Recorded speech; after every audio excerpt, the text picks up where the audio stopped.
Pistils, anthers, seeds, and fruit. My world wouldn't be the same without you.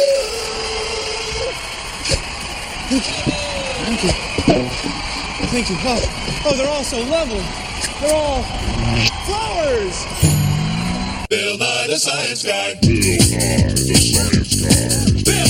Science Guy. Bill Nye the Science Guy. Science rules. Bill Nye the Science Guy. Inertia is a property of matter. Bill Nye the Science Guy. T-minus 7 seconds. Bill Nye the Science Guy. Bill Nye the Science Guy is brought to you by... Flowers come in all shapes, sizes, and colors. Each and every one of them grew from a seed that came from a flower. It's a cycle! Flowers are alive. We're alive. The hills are alive. Let's go.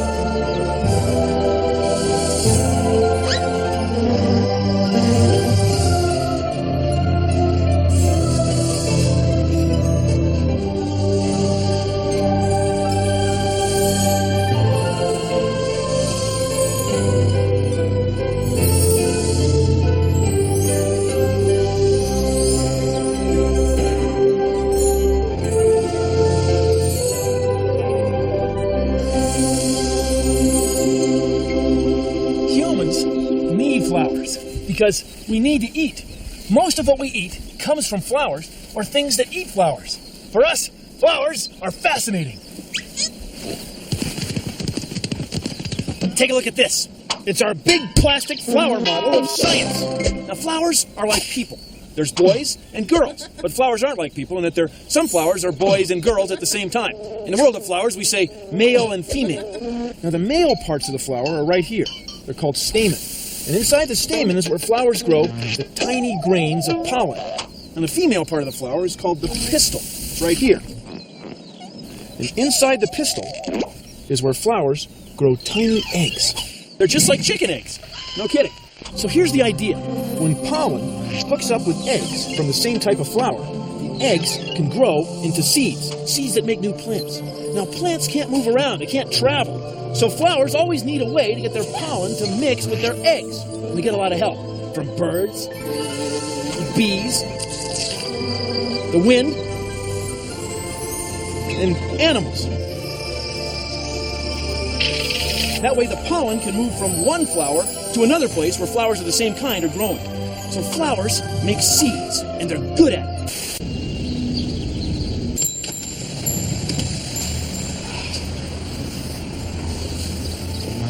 Oh, hi, Drew. Oh, hi, Bill. Wow, these flowers are such flirts. Yeah. Oh, I'm serious. I mean, look at these daisies and sweet williams. Their colors just screaming, look at me, play with me. Come get my pollen. Yeah, the flowers, flirting. That's right, Bill. And, flowers don't just look good and smell pretty just for us, Flowers need to attract insects and other animals so they can pollinate and make seeds. Insects and birds. That's why they're such flirts. I can't believe I'm meeting Drew Barrymore. I can't believe I'm meeting Bill Nye the Science Guy. I'll take a dozen.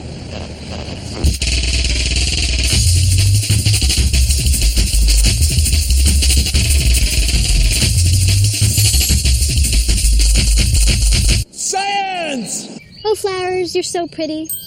In a field in the country or a garden in the city. But underneath your good looks, there's a goal, I know. To make more of your kind. You make seeds that will grow.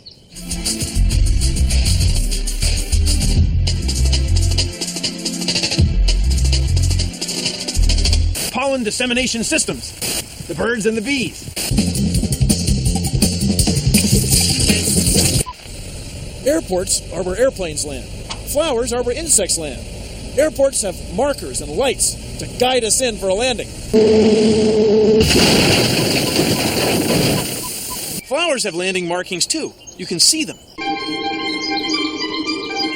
Now, the animals that pollinate flowers usually don't see the same thing we do. They see ultraviolet light. Ultraviolet light. It's a little bit past the range of light that our eyes can see. So when a bee looks at a flower, it sees this. Bee vision. The flower reflects ultraviolet light, which a bee sees.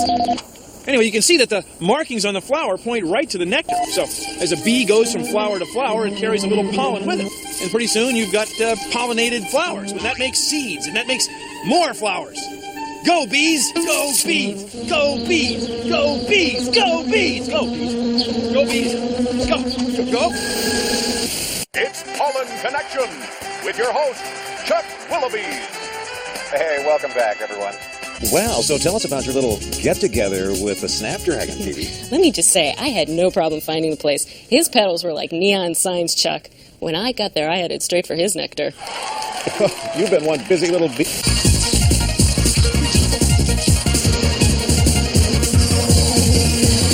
Take a look. Here are the stamen. These are the stamen. They have the pollen. The pollen falls off the stamen into the pistil. The eggs are in there. They're right here in this white goopy stuff. See? The eggs get fertilized by the pollen. And they can grow into a seed. See right there? Now that seed falls off, it can grow into a new plant, which makes a new flower. So it goes stamen, pollen, pistil, egg, seed, flower. Stamen, pollen, pistil, egg, seed, flower. Stamen, pollen, pistil, egg, seed, flower. It's a cycle. I mean, they're good at it. They've been doing it for 100 million years. Orchids are works of art to me. They're just wonders of nature. One of the things that makes them unique and special is the seed. It's the tiniest seed there is in the world, and this seed will take a long time to germinate. This is our nursery within the nursery. These are all of our baby orchids, and way before they become beautiful flowers. These little plantlets are 6 months old. These little babies are 1.5 years old, and these are our baby orchids. And then the baby orchids go into childhood, and they spend 1 to 2 years in childhood. Then they're teenagers for 1 year or so, and finally they become flowering adults, beautiful and gorgeous about 5 years later.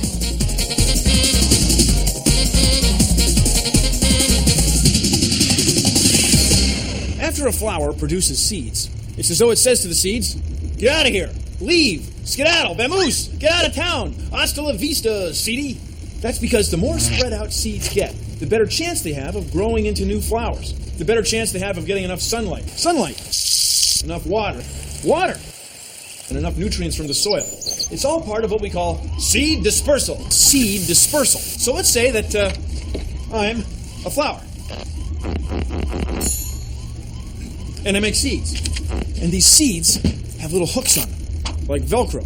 So then when an animal walks through the forest, the seeds stick to the animal's fur. They stick to the animal's fur. And then they hitch a ride to another location. This skunk may rub some burrs off as he climbs over logs and brushes past trees. The seeds inside the burrs may grow into new plants.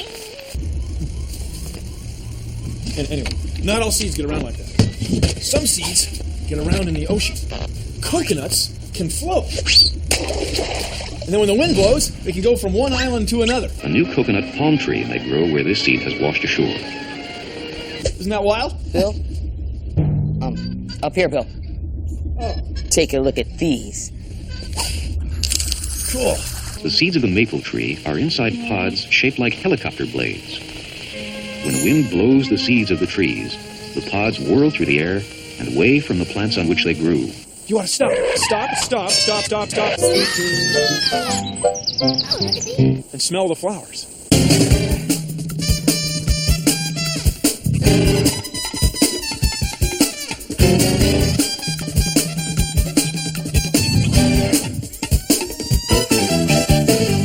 Coming this spring from Perennial Productions. He wanted to see the world, float wherever the wind would take him, maybe hitch a ride on a southbound dog. I gotta scatter, Pops. I gotta find a place where I can grow. And you can't stop me. Why, son? Why? Because, Pops, I'm a seed. Not just any seed. He was a weed, the bad seed. But when it came to laying down roots, he was very, very good. The bad seed. It's the story every flower lives for. Yes. Bees are buzzing. Birds are chirping. Sun is shining a little bit. It's raining. It's a beautiful day for being a flower. Do you know that almost every time you or your parents go to the grocery store, you end up buying flowers? It's true. See, humans rely on flowers or flowering plants for food. Take a look. All the stuff on this counter comes from plants with flowers.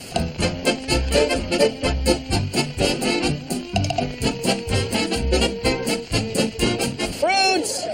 Vegetables! Get your fruits and vegetables! I'll take one. What'll it be, fruit or vegetable? Fruit, please. Fruit. Let's see. How about a tomato? I said a fruit.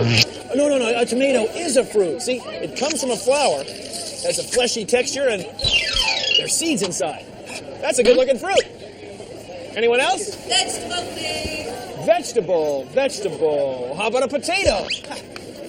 See, we eat the root, not the fruit, so we call it a vegetable.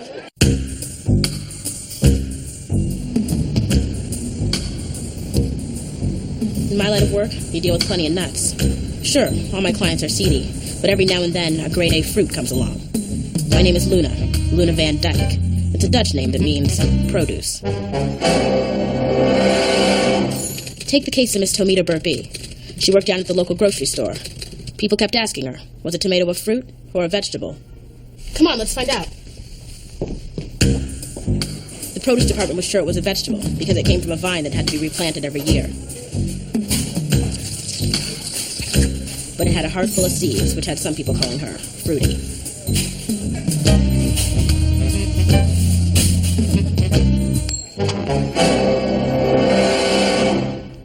It turns out the tomato was leading a double life. I had to break the news to her real easy. Miss Burpee, some scientists say they're a fruit, and some say they're a vegetable. You say tomato, I say tomato. Who's right or who's wrong? Fruit or vegetable? It was going to end up as ketchup, sooner or later.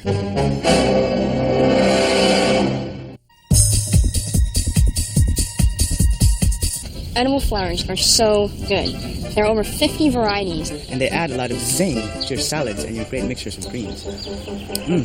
The only thing you really want to be careful about is you don't want to just go out and eat any flower you see, because they're like mushrooms. Some are good, some are bad. So you want to make sure you don't get a poisonous one, so always check with someone that knows.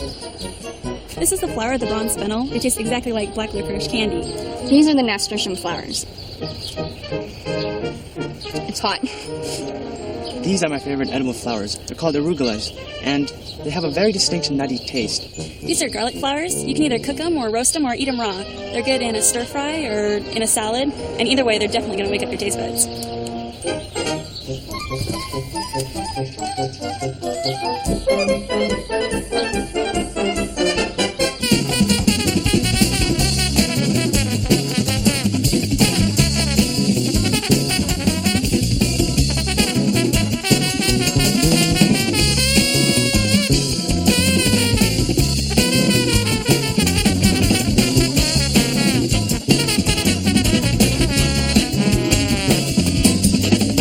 Time for one more call. Line 1, you got the anthem, man. What's the story, Morning Glory? Am I on? Anthem Man, you suck. Flowers combine the pollen from one flower with the eggs of another. Well, why bother? Why bother? Why bother? Well, please consider the following.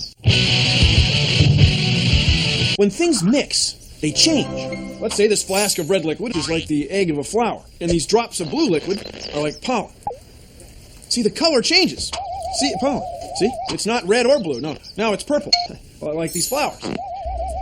Now, when plants make seeds, they make hundreds or thousands of them at a time. That's 1,000 chances for change. Now, there's an old saying. The only thing you can count on in this world is that things are going to change. And environments change. Like maybe it gets hot. Maybe it gets cold. Maybe it gets dry. Or maybe it gets rainy. Or a volcanic explosion. That's what happened here. This is the site of a recent volcanic eruption. A few years ago, this place was completely barren. But look, the first things to start growing back are flowers. Not fungi or ferns, but flowers. That's because flowers make seeds. Thousands of seeds. And each seed is a chance for change. Don't take my word for it. Look around. The flowers are flourishing. See, this is why flowers mix pollen with eggs, to get thousands of chances for change. Thousands of chances for change. Thank you for joining me on Consider the Following. Hey, try this. Fill up 2 glasses with really hot water from the tap. Add lots of food coloring to one of the glasses. Now, get a fresh cut white flower and carefully cut the stem in half, the long way, like this. Put half the stem in the colored water and the other half in the plain water. You may want to secure it with a clothespin and some tape to keep it from falling over. In about an hour, it'll look like this. Ooh. See, once the water starts up one side of the stem, it stays there and ends up on that side of the flower. See? Ready. You can see how water carries things up into the flower, like nutrients and fertilizer, and even food coloring. Try it! Try it! Hey, over here! Here! Speedwell, arnica, old man's beard, aster, sandwort, fescue, seeds, thistle, a noxious weed, Indian paintbrush, lupin. This is a subalpine meadow. All of these flowers are in bloom and they're getting pollinated. That way they can make seeds, and some of those seeds will grow into new flowers next year. Happens every season.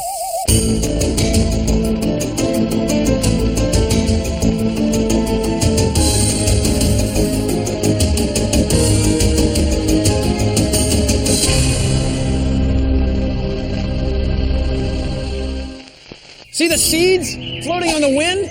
They came from flowers. See, the flowers have spent millions of years getting themselves set up to make seeds that the wind will carry all over the place. So even though this is a volcanic landscape, it's barren. Hardly anything would grow here. It's just solid rock. But see, the flowers, the seeds, they find a place. They drag along the ground. They get a little bit wet in the rain. They find a place to grow. That's why flowers own this place.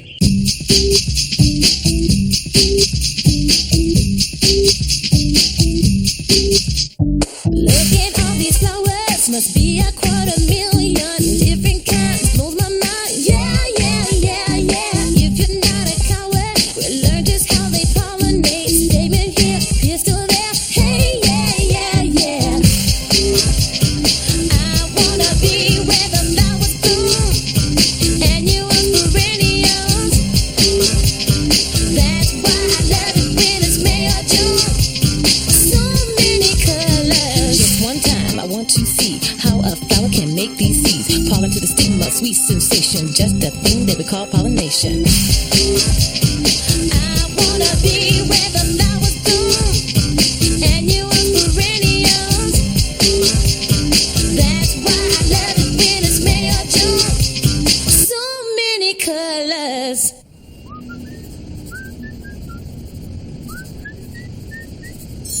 That's our show. Thanks for watching. If you'll excuse me, I've got some ultraviolet nectar guides and pollination attractors to home in on. See ya! Woo! Give me one. Produced in association with the National Science Foundation. So it goes stamen, pollen. Oh no, new flowers make a flower. How long are you going to be up there, man? I don't know. I'll see you after lunch. Hey, guys, don't play around. Don't play around. Swami! Okay, sorry. Oh, flowers, you're so pretty. In a field in the country or a garden in the city. Oh, it started off so good. So it's stamen, pollen, pistil, egg, flower. Seed. Seed, flower. Stamen, pollen, pistil, egg, flower. Stamen, pollen, pistil, egg, flower. Stamen, pollen, pistil, egg, flower. They've been at it for 100 million years. Don't forget seed.